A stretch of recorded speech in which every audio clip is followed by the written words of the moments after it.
Jei Facebook'e sulaukite kvietimo draugauti neva iš gydytojo Afrikoje gelbinčio vaikus, karininko ar pasiturinčio verslininko, atsiminkite, kad už to profilio nebūtinai yra verslininkas, gydytojas ar karininkas. Ten gali būti asmuo, kuris turi blogų ketinimų ir nori kaip tik išvilioti iš jūsų pinigų.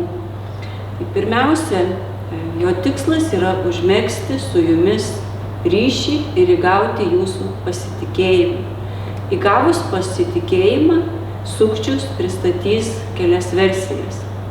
Tai pirmiausiai, kad aš tave įsimylėjau ir noriu susitikti su tavimi atvykęs į tavo šalį.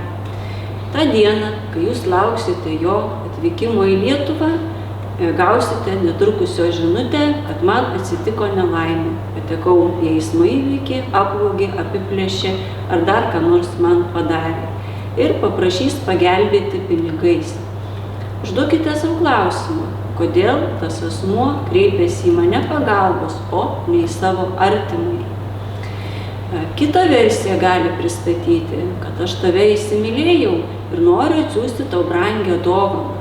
O ta brangi dovana tai gali būti žiedas su deimantu ir netrukus jūs laukdami tos siuntos gaunate vėlgi to paties sukčiaus pranešimą, kad jūsų siunta užlaikyta muitinėje ir norint ją atsiimti reikia sumokėti 100–200 eurų.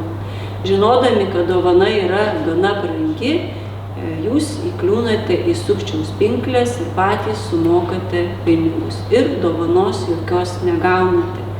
Kita versija, ką pristato, tai kad aš tavim pasitikiu, gal tu galėtum dalyvauti mano versle ir prašo daryti perlaidas.